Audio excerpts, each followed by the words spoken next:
say, birds of a feather flock together. You run around with losers, you will end up a loser. Unconsciously. Unconsciously, you will pick up their ways, you'll pick up their habits, you'll pick up, most importantly, their attitude about life. If you're around cynical, negative people all the time, you will become cynical and negative. So you got to watch yourself. Many of us are living out the lives of other people, living out their conclusions, living out of their consciousness. The other thing is that you begin to looking at your life and looking at what it is that you want to achieve. Another crucial thing that you must do is align yourself with powerful people. Align yourself with people that can encourage you, people that can empower you, people that you can learn from, people that you can grow from. That's very important. See, if you have people around you that can contribute to your growth. When I wanted to become a speaker, I joined the National Speakers Association. I wanted to be around the Dr. Norman Vincent Peales, the Zig Ziglars, the Dwayne Dyers. I wanted to be around people that were doing what I wanted to do. I wanted to learn from them. And you want to do that too. You want to align yourself with people who think like you, people who dream like you, people who want more out of life, people that are stretching and searching and seeking some higher ground in life. As opposed to the majority of people. Somebody said, always strive to get on top in life because it's the bottom that's overcrowded. And see, you don't want to be on the bottom.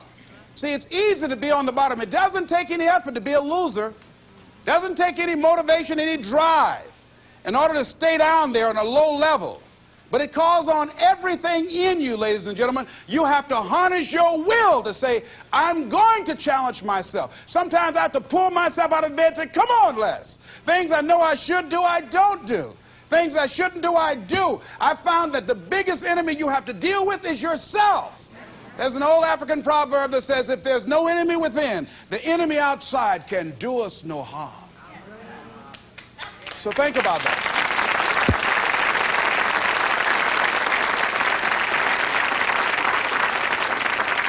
So as you begin to look toward making this your decade, as you begin to look toward making your life different, as you begin to look at yourself, you've got to redefine yourself. Who are you right now? And who must you become in order to create what you want? What has to change about you? What is it that you're doing right now that would be a liability for you? As you begin to look toward the future and take inventory of yourself, what is it about you right now that you've got to leave this behind because this no longer fits? Looking at where you want to go and the kind of person that you must become, the kind of standards that you have for you. What is it that you must do differently? Repeat out to me, please. If you want to keep on getting what you're getting, keep on doing what you're doing. See, that doesn't take an Einstein for that one. Am I right? It makes sense unless you change your pattern, unless you change the way you're thinking, unless you change your behavior, you're going to continue to produce the results in your life. See, all of us are winners, but some of us are producing results that we don't want. And so all you have to do is look at your game plan, look at your strategy. How is it that you have been being? What is it that you've been doing to produce this? See, you're the director, you're the producer, you're writing the script, you're the star of your life. And as you begin to look at your life, you can decide whether or not it's a smash or whether or not it's a flop. That's in your hands. Look at your life, look at where you want to go. Don't worry about your circumstances. Don't worry about your age. I have a friend who's up in age, over 70, and she wanted to build a multi-million-dollar complex. The name is Dr. Johnny Coleman. Lenders and bankers say, you can't do that, you're too old. She ignored them.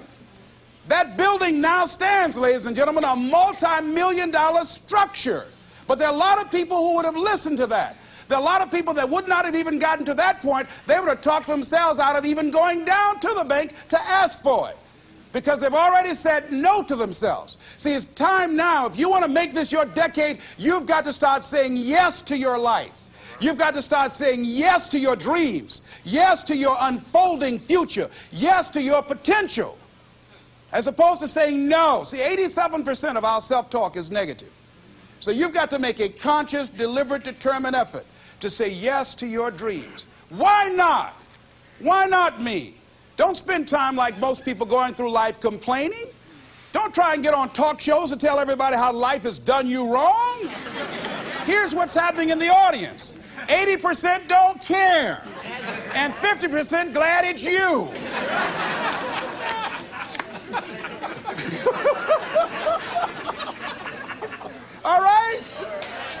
when you know that, you'll go around cry, oh, you know what they did to me? Who cares? Get away from me before they come back.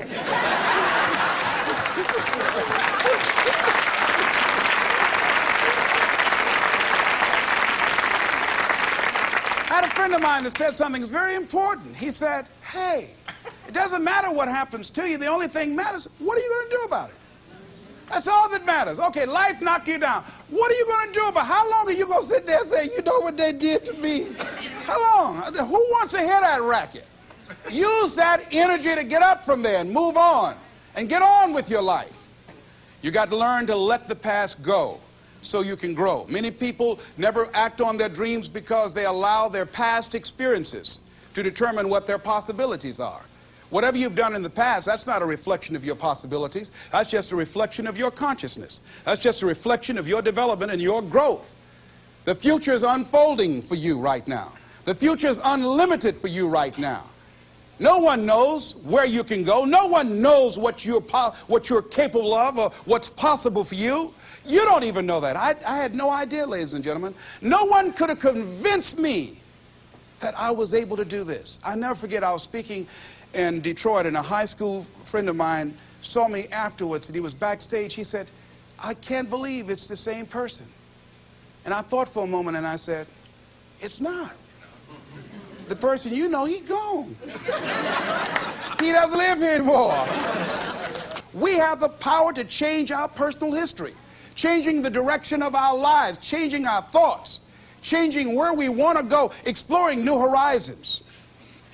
So as you begin to look at this decade and affirming that this is your decade, as you set goals that will make you stretch, that will bring out the best in you, as you begin to remove the negative, toxic people from your life, as you decide to take some chances in life, and that's one of the things that's very important. Viscard said, if you're not willing to risk, you cannot grow.